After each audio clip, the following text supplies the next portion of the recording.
welcome to Readers and Ritas at Home.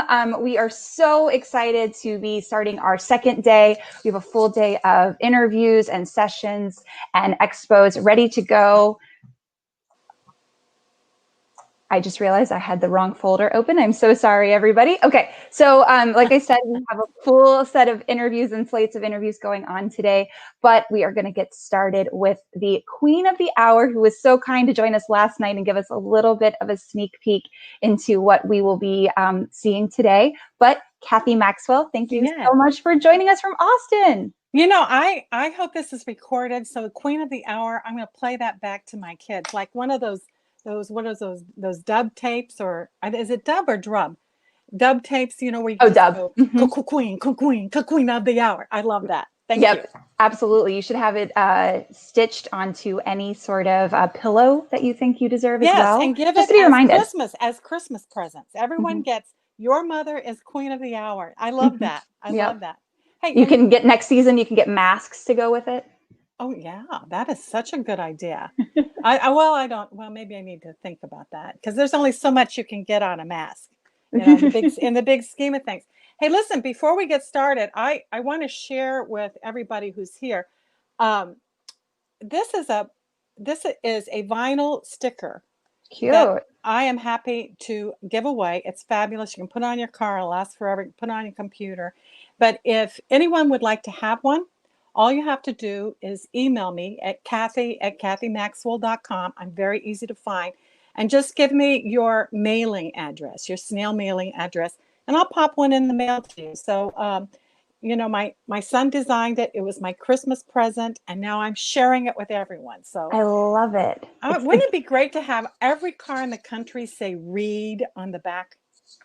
You know, just read for Pete's sakes. Yes. So yes.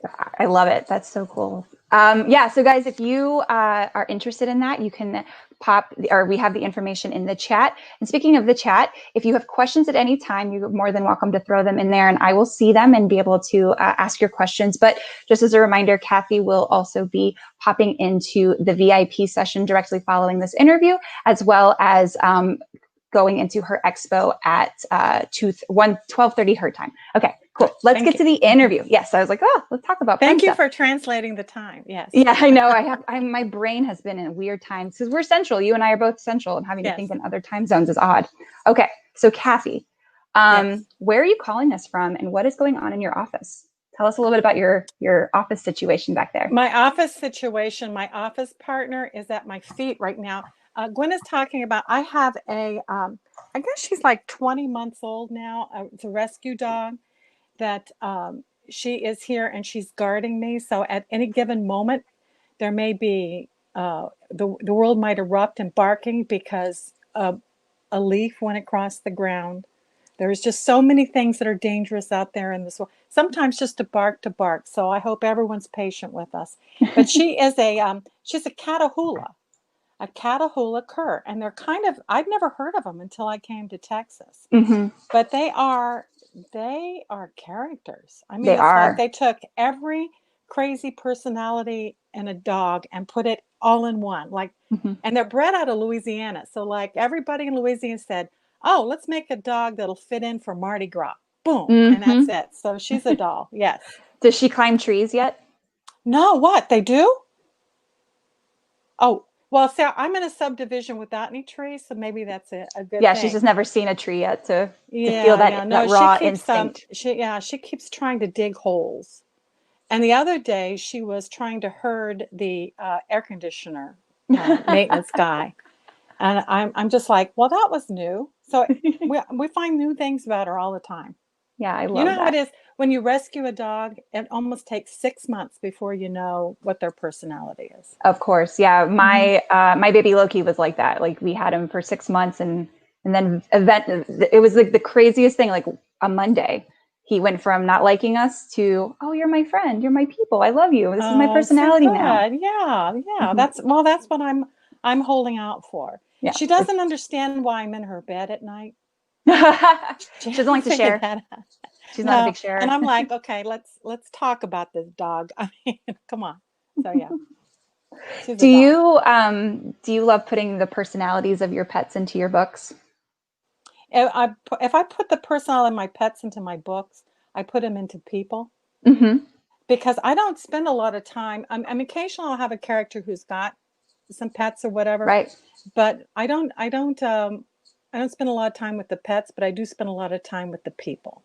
Yeah. So I found that now I did a series, that trilogy, the Chatham Curse or the Chatham Curse, or however you want to say it. But I pronounce it the English Chatham, the American Chatham Curse. And in that we had that wonderful little cat Mm-hmm. who was adorable. I did like that cat, and that's probably the best I've done. That's awesome. So, what is one, going back to your office and your desk, what is one thing on your desk that you love having with you at all times? My teacup, my water cup. Yeah. See? Because I got this one because they donated to the Humane Society. So when Gwen's talking about dogs, I am definitely a dog person. Some people I like cats, I love horses, but I need a dog in my life. So Yeah. yes. So that's the one thing I have to have, a big glass of something or other. And it changes throughout the course of the day. It could be tea in the morning, it could be something stronger in the evening. Mm-hmm. Yeah. Can you drink caffeine at nighttime? No, I can't. I'll stay up all night. No, I'm not. So I have to quit at noon. Yeah, I have the same problem. Around 1 o'clock, I'm like, no more tea. So this is kind of a random question, but I love asking this because being a writer, you have an excuse for being slightly. I'm getting some static from you again. Okay, is that better? Yes, that is better. Yeah. Okay. So I love asking this question because as a writer, you kind of get to deal with all these different personalities, and any other situation. Some people might call us insane or schizophrenic or whatever, but I'm interested for you. I want to know how your characters come to you. Do they talk to you or do they appear to you? Like visually? Like visually, both. And they do talk. And suddenly I start hearing snippets of conversation and it takes over. I think many people have an active imagination. I heard Mary Jo Putney, the wonderful writer Mary Jo Putney, once said that if you're watching a movie and you start changing the dialogue in your mind and you start changing the ending and rewriting it, you are a writer. Because that's just what we do naturally. And we think of circumstances and all of a sudden that conversation clips in there and little snippets of things. And I don't talk to bars of soap and things like that. I don't do that. But I'll be doing something and all of a sudden it'll be very clear to me exactly what happened in the drawing room. Just the whole scene, boom. And then I've got to rush and try to write it down. Yeah. And the other thing is sometimes I get caught. Like I know there's an emotion or there's a motivation that should be there, but I don't know what it is. And I chew on it, and it's almost like the universe gives it to me. I might be picking up a to-go order or whatever, and the two people next to me are arguing, and they'll say what I need to hear. It's crazy. It's crazy. That is so cool. Do you have in that moment, do you just like jot it down or write it in your phone notes? I believe that if it's really, really good, that it'll be there when I need it. And that's been truly, that really has been the case. That is wild. Yeah, but not only that, but when I try to jot things down, I scribble and I can't read it. Yeah. I can't read it. And I have one friend who talked about she's driving down I-64 in Virginia and trying to get this plot point while she's driving. So she's writing on her steering wheel, which is very difficult if you've never tried it before because of the curves and bumps and everything. Yeah. And it's also extremely dangerous. So I don't recommend it. Yeah. It's two cons working against each other on that one. Yeah, exactly. And then you still can't read it. Right. Yeah. It's when we need a voice recorder at that point to just like jot it, to dictate it, but then I won't go back and listen to it. I don't either. And I have done the recording, like I've got to remember this dialogue sequence. So I'll record it. And then, like I said, but what I need does come back to me. You know what I need. That's so cool because I would be so worried that the second, like I forget when I'm talking about mid-sentence. let alone when Yes. something like divine like that strikes. But you have like a second, it's just like a Well, sixth sense. it's the writer's imagination. Hmm. It's the way we play. I mean, it's always been, we always play what if. Even when we were kids, we played what if. And I think for writers, it's very interesting because I think in terms of words. And I have a friend who's a screenwriter, and she thinks in terms of visual terms, of pictures, of moments. Yeah. And I'm going to take my words over her visual pictures all the time. Because I think it's the word, it's the words. It's, as you know, it's the words that make the screenplay. Yeah, it really is. You know, even my granddaughter is living with me as she goes to online school, and she here in Austin, and she's taking me through the Marvel universe. I've never been through the Marvel. I avoided them. I tried to watch movies with real people in them, but this has been exciting. Yeah. I didn't realize how many references I was missing out on. So you were waiting for the right partner to watch those movies with. oh yeah, she set it up so that we're going completely on a timeline. Oh, that's cool. Yes, so I know about the Legend Stone now.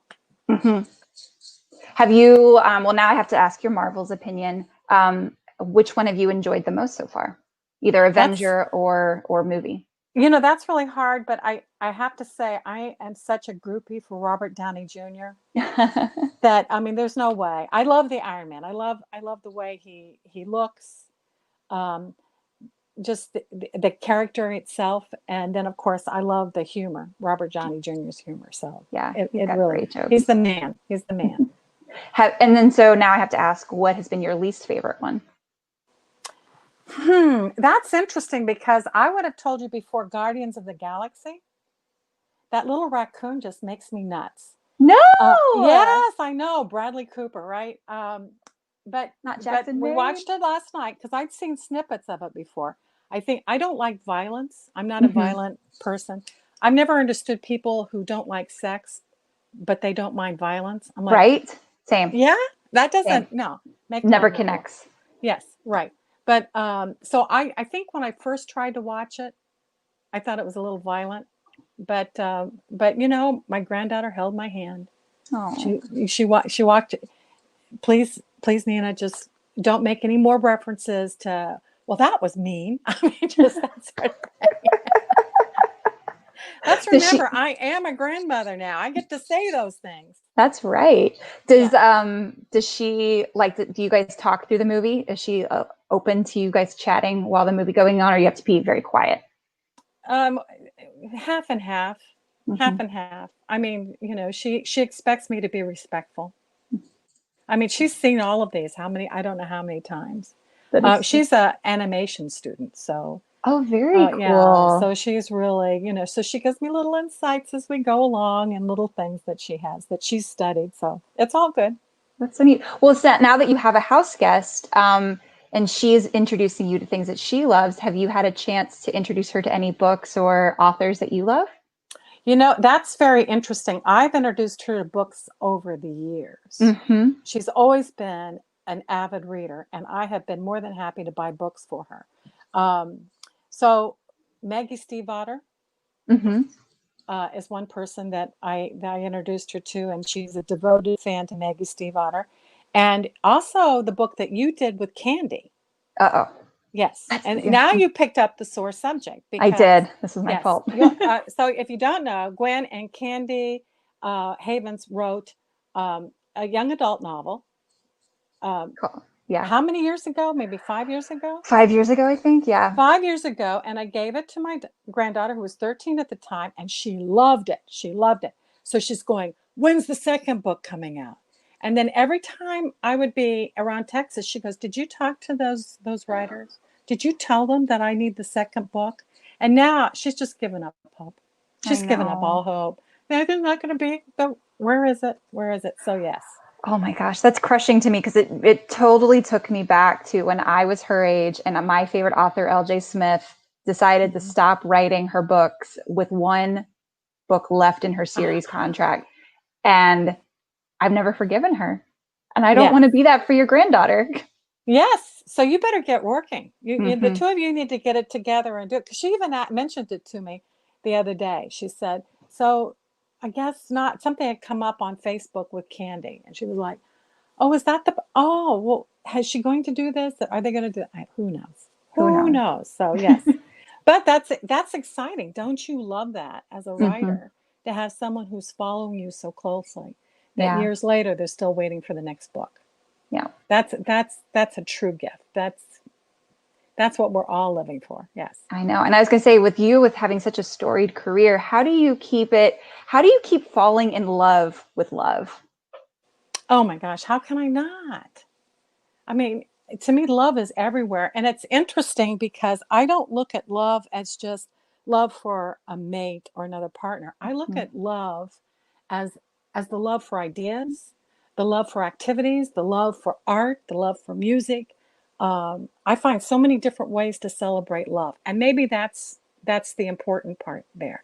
I had a fabulous marriage. I married a really great guy. And I wish that on everybody. Hope all of you have got great people in your life.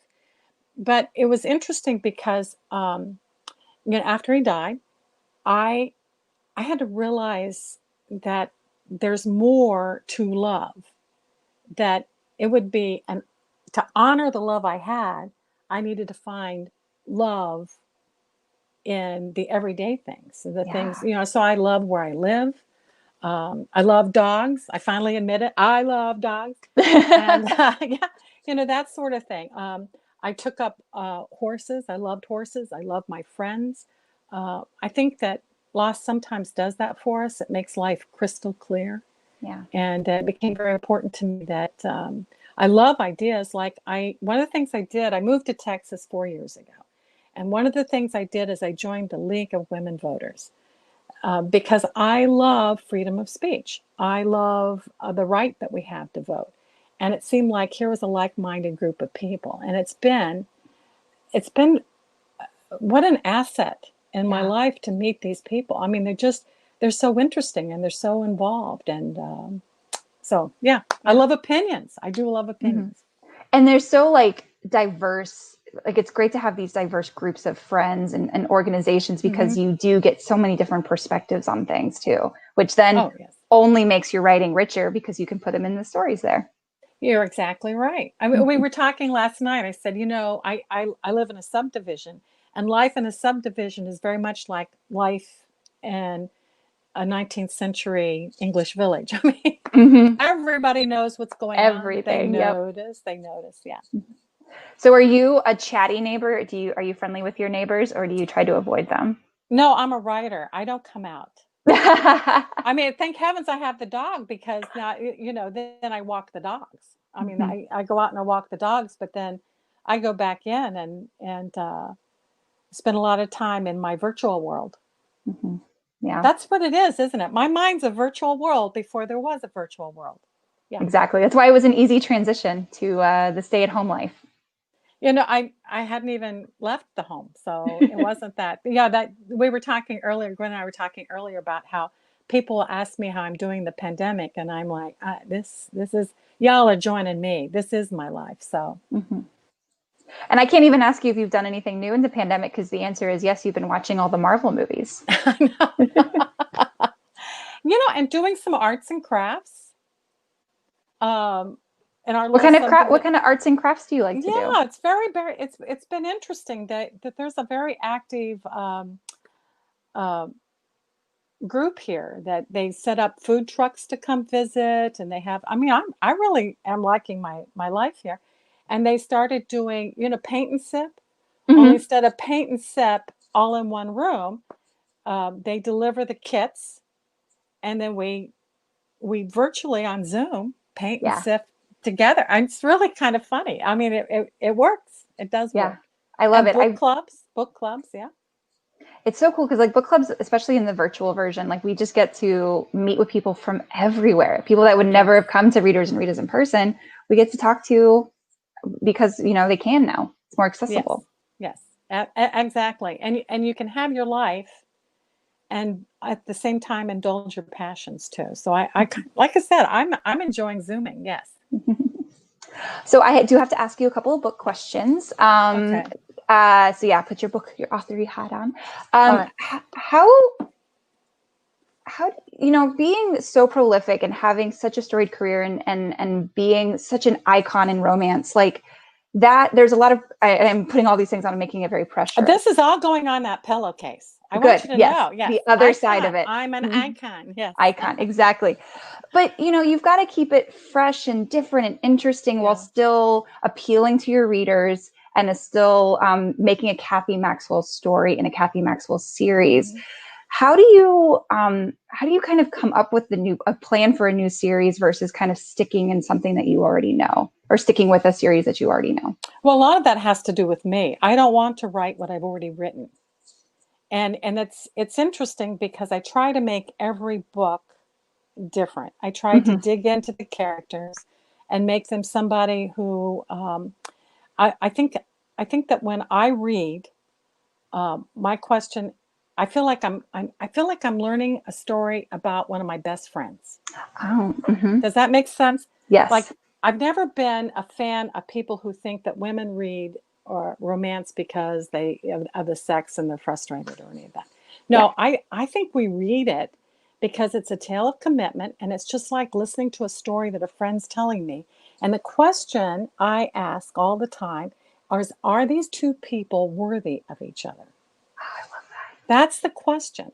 So if they make a commitment, am I going to trust that commitment? I don't know if you've ever read a book in which, you know, they made the commitment, you're thinking, oh, this is a mess. Just like, you know, I'd go into the office and a friend would say, oh my gosh, I met this guy. And I thought, oh, no. Bad Sort news, of thing. red flags. Right, red flags and everything. But also the fact that, you know, life breaks us all. We all have different experiences that come up. And I think that that's the purpose of a book, is that we explore how we all handle these things that happen in our lives. Yeah. So I've written about heroines that are that have drinking problems. I've written about heroes that have had drinking problems. I've written about people that have found themselves lost in their relationships and having to find it. And I like the veneer of historical romance to be able to kind of add a little bit of a gloss, a shimmer, so that we can all escape a bit as we explore some of these topics. Yeah. And I think escapism really feels like the word that describes what readers are seeking in 2020 is escapism and comfort, and books like yours bring that to them. That's what I'm looking for in any book I read, including nonfiction. I'm not reading nonfiction to read about my life. I'm reading nonfiction to learn something that I didn't know before, or that adds something to me. I'm reading fiction because it gives me like a mental break, mental fresh air, new people to think about. It gets me out of myself. Yep. It gets me out of myself. So that's very, very important. I agree. So we have a question from Sabrina Shields. She wants to know if you have any plans for a holiday romance in the future. His Christmas Pleasure is one of her all-time favorites, and she reads it every year. And because hers is falling apart, she's curious if you're going to have another book soon that's a holiday romance. For a holiday romance, I do not know. I don't know. It's going to be interesting to see. Usually you mentioned that I'm prolific and I have a good catalog of books, but I'm not a fast writer. Because like I said, I want to dig deeper. I want to try. I don't want to dial in the book. I want to bring my best at the time to wherever I am. So sometimes when I start looking at Christmas or whatever, the next thing I know, I've missed the time frame to do that. And then I wonder if it's really what I need to do or whatever. But I love Sabrina. I love the compliment, and I will keep that in mind, and I will see what happens. I'll see what I pitch next. But thank you for the spark of interest. I appreciate it. Do you have to, when you wrote His Christmas Pleasure, did you have to do anything special to get into the Christmas spirit? No, not while I was writing it. No, I didn't have that problem. I had to do a lot of special things to get my characters into the Christmas spirit. Oh. Because that's and now you're going to catch me, because I wrote that book some time ago, and I'm already writing 2 books ahead. So my brain is like, when people say to me, it marvels when you see Nora Roberts and you say, "Oh, I love Jim and Carrie," and she goes, Oh yeah, and she goes right to where they were. And I'm like, how do you do that with 400 books? How do you do that? So yeah, but I remember the hero in that book is Spanish. So then it became an opportunity for me to dig into not only the Regency didn't practice Christmas. It wasn't that big of Right. a holiday for them, but in Spain there were things they did, like the bonfires and things like that, so that I could take a look at it that way. That's awesome. Well, Cathy, before I say goodbye to you and send you off to your VIP session, which if you are a VIP ticket mister, you can actually go ahead and chat a little bit more with Cathy over there at the 30-minute marker. What is a book that you have read recently, Cathy, that you loved and would like to recommend to readers? Oh, it's easy. Boyfriend Material. Boyfriend Material by Alexis Hall has gotten me through the pandemic because it's like Notting Hill meets Bridget Jones Alexis Hall is a wonderful writer. He wrote a great steampunk book, The Affair of the Secret Letter. I hope I have that right. The Mysterious Letter, the affair. But it's almost like Lovecraft meets Sherlock Holmes. Very cool. And a crazy queerverse. It's just really wonderful. But I read Boyfriend Material and I was bowled over to the point that Source Books, the publisher, they sent me my own personal mem because I kept telling everybody how I'm like, this book's fabulous. And please don't be afraid to read it. It is delightful. The dialogue is wonderful. It's remarkably romantic. And just everything is just very tastefully, smartly done in that book. There isn't a wasted word. And so that's been my recommendation to everyone recently. It is that Boyfriend Material by Alexis Hall. And I have my own personal mem. I mean, think about it. I didn't call Source Books and tell them. They just all of a sudden like, Cathy, we've heard you like this book. So here's a quote from your Facebook page and use it. So yeah. I love it. It's like you're an influencer for that book.